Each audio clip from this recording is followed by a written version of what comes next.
Good afternoon, and welcome to Norman Today. Coming up, we'll show you how the City of Norman is hoping to renovate downtown. And we'll tell you about some local reactions to Wednesday's gubernatorial debate. And both high school football teams were in action last night. We'll have the highlights. And there's a line of rainfall out west, and we'll have a look at that in a few minutes. More news, weather, and sports coming up in the next half hour of Norman Today.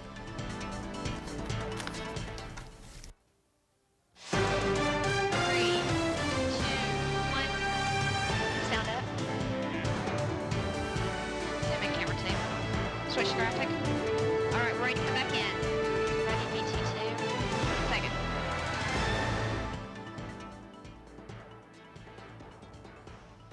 Good afternoon.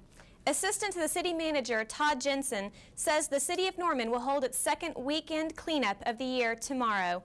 The cleanup is for urban customers whose trash is normally picked up on Wednesday and Thursday.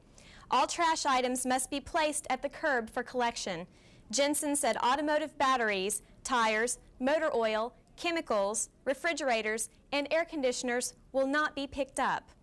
If you live in a rural part of Norman, you can drop trash off at a container at the American Legion post located on 156th Avenue Northeast. Election day is coming, and gubernatorial candidates are on the campaign trail. Wednesday night, candidates Laura Boyd and Governor Keating of Norman met at OU's Holmberg Hall to debate. The candidates answered several questions on important issues of state legislation. Why don't we have a right-to-work law in this state?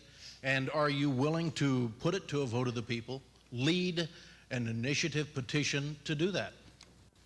No, I am not. I oppose right to work. Right to work is a 20th century solution, and we're moving into the 21st century. Right to work has not kept businesses from coming to Oklahoma.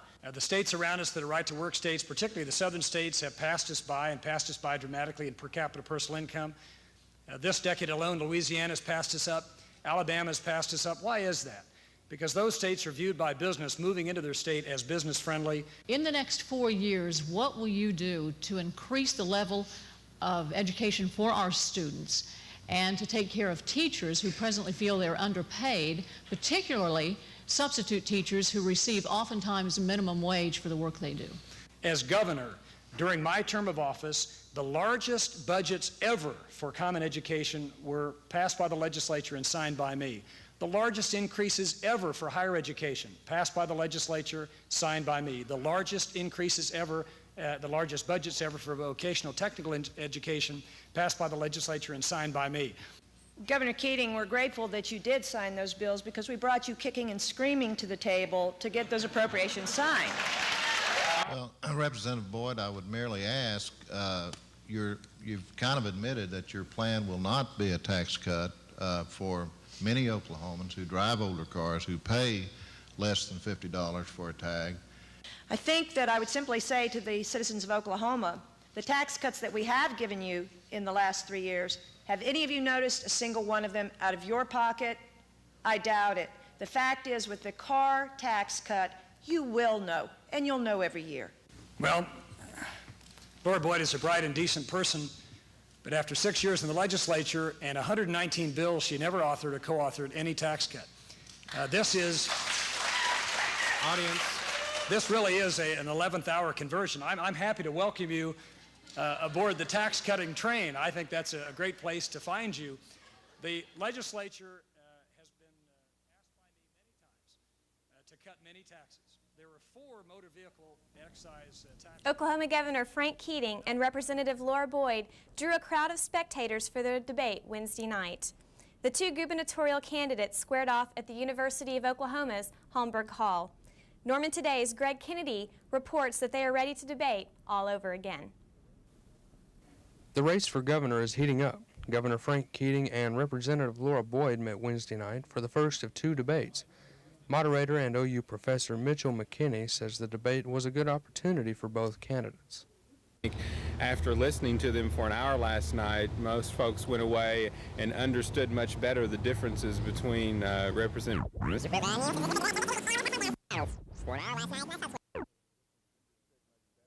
and understood much better the differences between Representative Boyd and Governor Keating. So in that sense, I think it was a very effective debate. Wednesday night's debate here at OU is only the start for these two candidates. Both of them now are assessing their stances on issues and are going to be prepared for the next debate in Tulsa.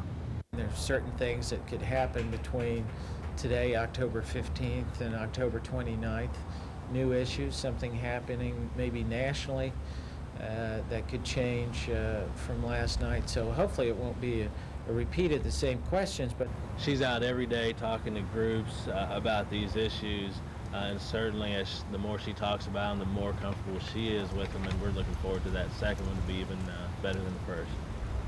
Both candidates were satisfied with the issues brought up in the debate, but Keating says he wishes he could have talked about welfare more, and Boyd would have liked to discuss crime. The two may have those chances come October 29th. Greg Kennedy, Norman Today.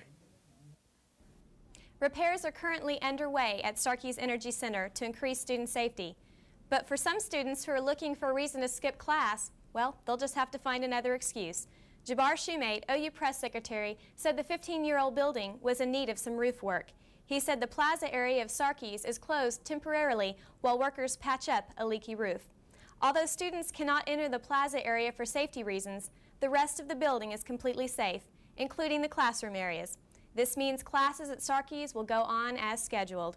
Shoemate said the plaza's roof repairs should be complete by next spring.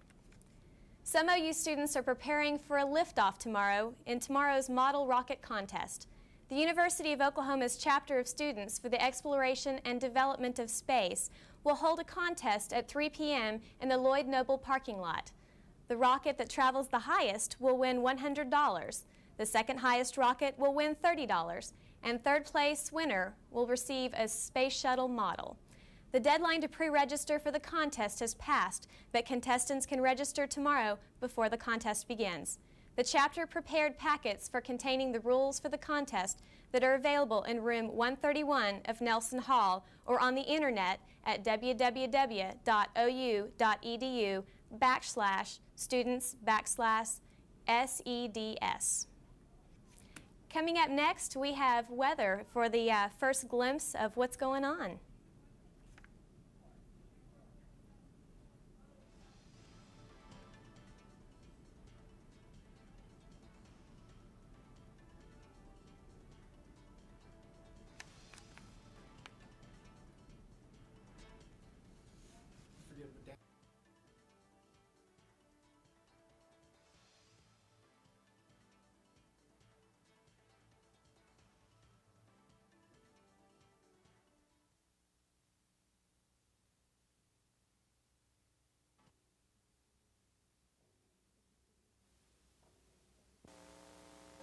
It's a thin line between newborn and stillborn, full term and premature, between healthy and sick. If you're pregnant or think you are, getting prenatal care early is the most important step you can take. Don't put your baby's health on the line. Take care of yourself so you can take care of your baby. Find out now about getting prenatal care. Call 1-800-311-2229. What would you do if you had to choose between the buffalo and the giraffes? Between a flower or an elephant? What would you choose? What if you had to decide between a 100-year-old tree and a 1,000,000-year-old beach? Between drinking clean water or breathing clean air? Would you make the right choice? Would there be a right choice? Now there's a way to help. Not just one, but all these things. EarthShare, the world's leading environmental groups working together. It's one choice we can all live with. Ask your employer about workplace giving.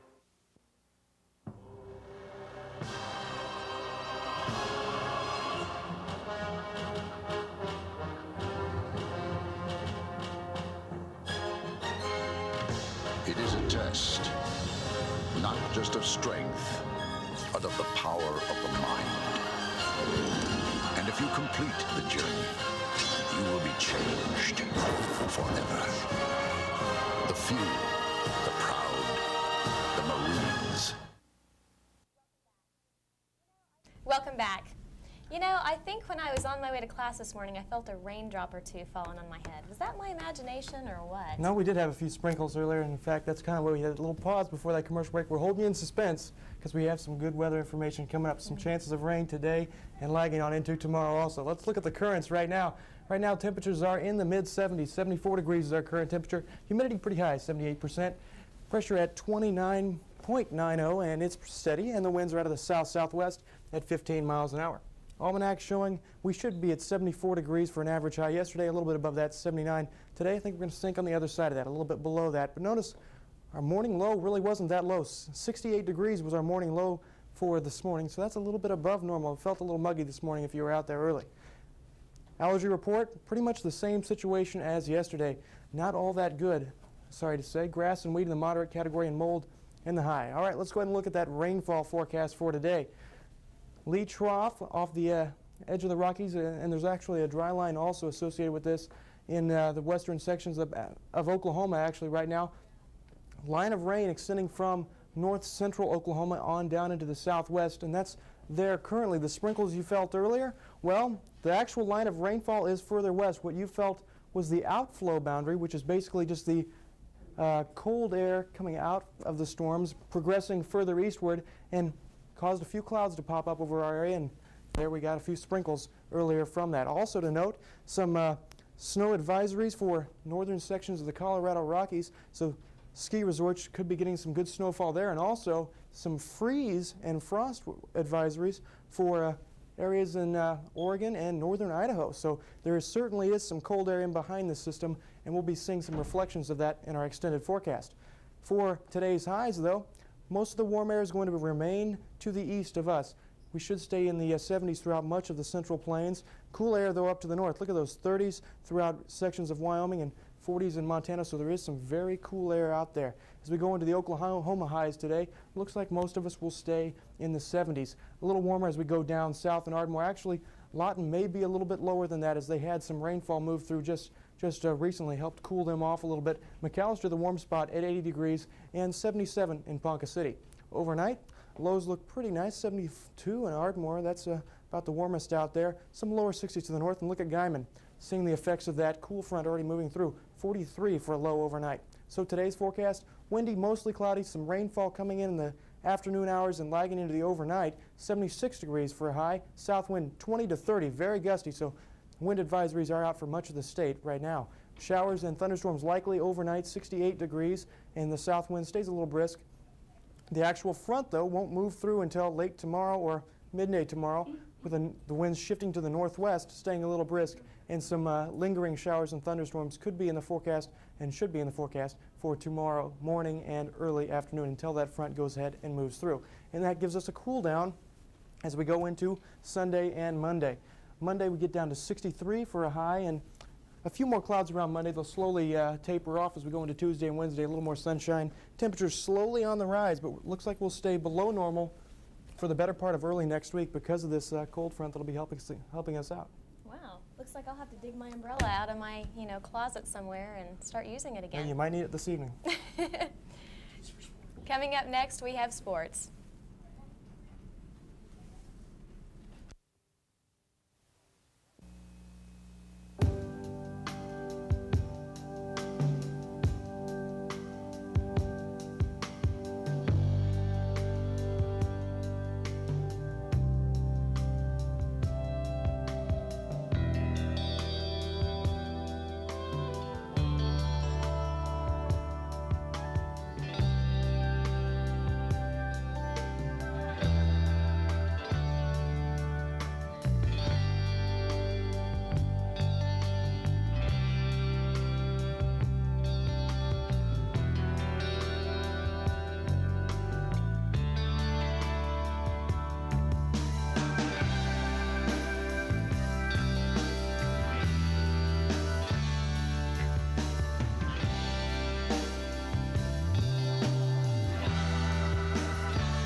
hands need hands to help you see what lies ahead, what you want to be. Hands need hands, a hand to reach. Kids today need extra help to stay in school. Communities in Schools brings hands in need together with hands that can help.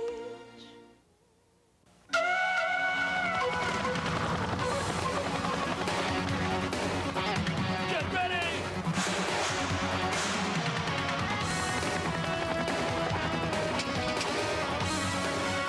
Adventure training in the Army National Guard. When we move fast. When we train hard. If you're up to the challenge, we'll make it worth your while. Call 1-800-GO-GUARD.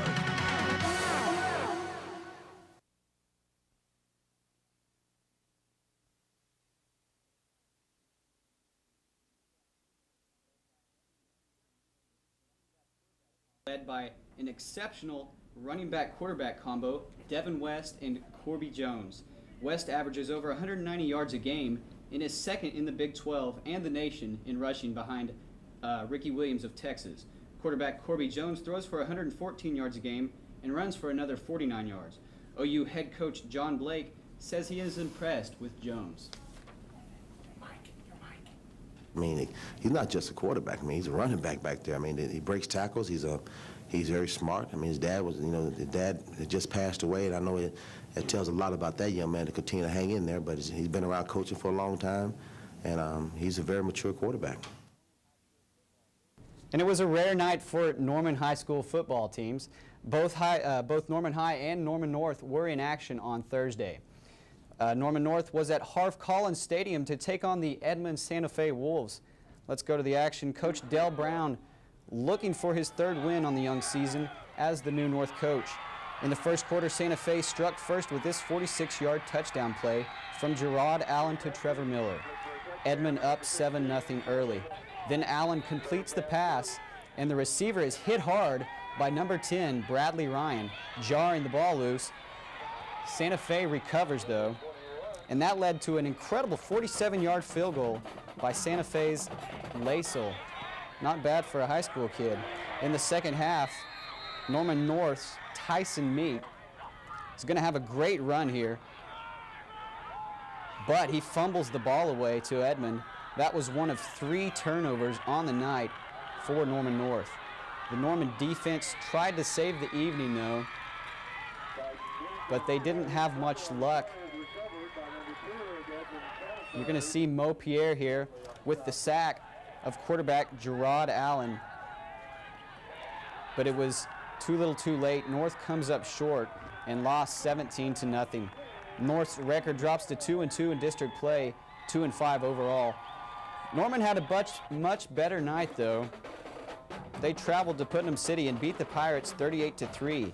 The win boosts the Tigers' record to 4-3 overall and 2-2 in district play. Not everybody was at Campus Corner last night. The Green Bay Packers were at the Silver Dome to play the Detroit Lions. Let's go to action. Green Bay packs it on early. They do. Brett Favre finds a wide open Antonio Freeman streaking down the sideline for a 67-yard bomb. Packers up 7-0. We're going to jump right ahead to the fourth quarter. Green Bay up 3. That's when Charlie Batch whips up a comeback. Jermaine Crowell with an amazing one-handed catch. He goes all the way, and he would find the end zone for the 68-yard TD. And you can't have Lions highlights without Barry Sanders. Super Barry avoids 3 Packers there and goes 73 yards for another 6-pointer. Lions hand the Packers their second straight loss, 27-20. And the soccer team is in action this weekend. They play at Baylor at 4. First of all, let me tell you about the Baseline Bash. Oh, we'll go back to... I'll tell you what we'll do. We'll go to the Baseline Bash. It's college basketball time, but not officially until 12:01 Saturday morning.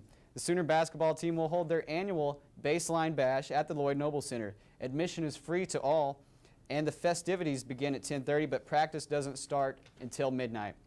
And the soccer team is in action as promised this weekend. They play at Baylor at 4, and on Sunday they go to Lubbock to play the Red Raiders at 1. And the volleyball team is at home. OU plays Missouri tonight at the Fieldhouse at 7, and then again on Saturday against Iowa State, same time, same place. And that's it for sports. The World Series starts Saturday. Looks like a lot of exciting things are happening in the world of sports. Hopefully, as always, something exciting will happen this weekend in Missouri. I hope so too. We'll see. Thank you for that sports report. Coming up next, we have more local, national, and international news. David was killed in a car accident in rural Wisconsin and was instantly brain dead. And our family got a phone call probably about an hour after it happened. We had talked about organ donation. Actually, my brother was the one that had brought it up. Knowing that those were his wishes, it wasn't scary. It wasn't a big deal. It just seemed like the right thing to do. So it was sort of like the most fitting tribute that, you know, his death, the final comment wasn't his death. It was that, you know, it was life. It was life affirming.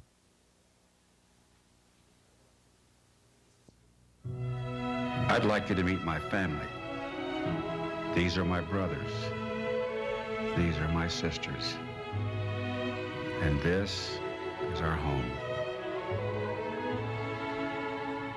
We've been through a lot together, this family. Through it all, whenever someone's needed our help, we've been there. Inspired by those who came before us, strengthened by those among us, and united by love for our country and our duty to protect it. Everyone wants to belong to something great. For thousands of men and women, there is nothing greater than to serve in your nation's Air Force. So when all families look up, they will see blue skies and starry nights, and they'll never have to be afraid.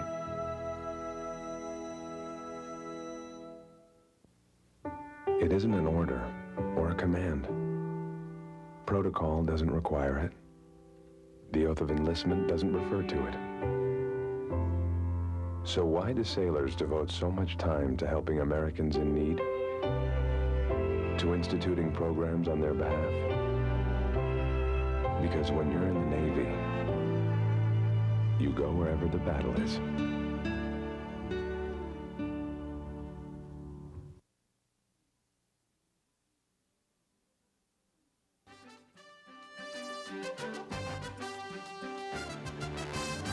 In the headlines, the Norwegian Peace Prize Committee has awarded the 1998 Nobel Peace Prize. The winners are the architects of the Northern Ireland Peace Accord.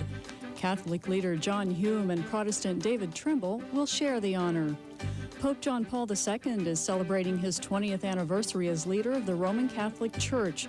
The 78-year-old pontiff is the longest-serving pope in recent history and one of only a dozen popes ever to have served 2 decades. And stock markets closed sharply higher today in Tokyo and Hong Kong. Analysts credit yesterday's interest rate cut by the U.S. Federal Reserve. With the headlines, I'm Tammy Hotchkiss.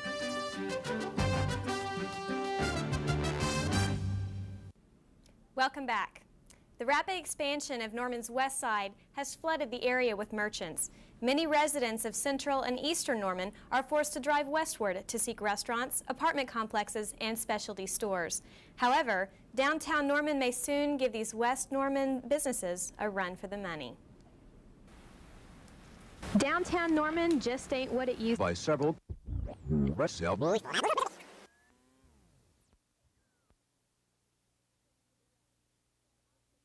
continue to shift to the west. Todd Jensen, assistant to the city manager, says this proposed project will make downtown the heart of the community yet again. The downtown Norman renovation plan envisions the addition of new or redeveloped retail space, professional office buildings, art galleries, residential structures, restaurants, and parking spaces. Gateways are suggested for either side of the Main Street area. These visual reminders will let visitors know when they are entering and leaving the boundaries of downtown. Many local businesses believe the hefty price tag will be well worth the money when it brings new visitors and new clients. I think any type of project like that would help a lot. Downtown Norman, bring people in and sure, create more business for our company and everybody else. I think it's a good idea.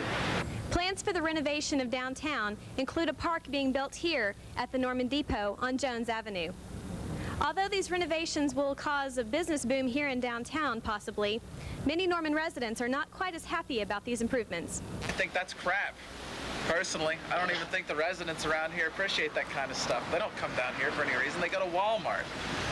The plan for downtown Norman will use redevelopment, new development, and streetscape improvements to contribute to the unique character of the area.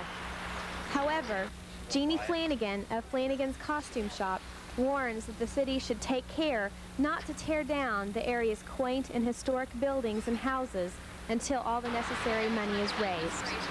Renovation consultant Greg Dale said about $20 million of the $65 million needed will come from public funding sources. $45 million should be privately funded, he said. Lisa Lewis, Norman Today. And in national news, in Virginia, a new nanny goes before a federal magistrate today on charges of kidnapping. Susan Candito says Teresa Goldberg is accused of abducting a disabled 6-year-old boy for whom she'd been caring. Teresa Goldberg was described as devoted to 6-year-old Chaim Weil, who suffers from cerebral palsy. Perhaps too devoted. 48 hours after Goldberg took him for a stroll in Brooklyn, New York, the FBI found the boy's former health care worker with the child in a motel parking lot in Chester, Virginia. The missing youngster's discovery greeted with jubilation in his New York neighborhood, his father overjoyed. Thank God, very happy. Since his disappearance Tuesday, neighbors not only stood vigil outside his apartment, hundreds pitched in from this mostly Hasidic Jewish community, canvassing the neighborhood for the boy. Think of Chaim. Send him home to his family. He needs us. Not long after his parents pleaded for Chaim's return, police say a tipster called the suspect's husband with Goldberg's whereabouts. Police say Teresa Goldberg stopped working with the family 2 years ago, but continued to visit the child. The family felt comfortable with her. It's a natural way of feeling comfortable with somebody who would pop in on their own time and try to assist. According to police, the suspect told the boy's parents there might be a way to cleanse or cure the boy of his disability. Goldberg is a Jehovah's Witness. A spokesman insisted there is nothing to link their religion to any treatment or cure for cerebral palsy. Charges are pending. Susan Candiotti, CNN, New York. One symbol of peace, tolerance, and understanding is marking 20 years on the job today.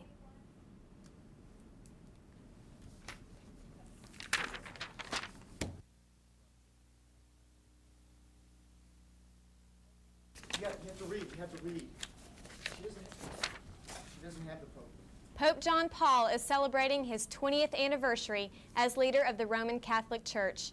The 78-year-old pontiff is the longest-serving pope in recent history, and one of the only dozen popes ever to have served 2 decades.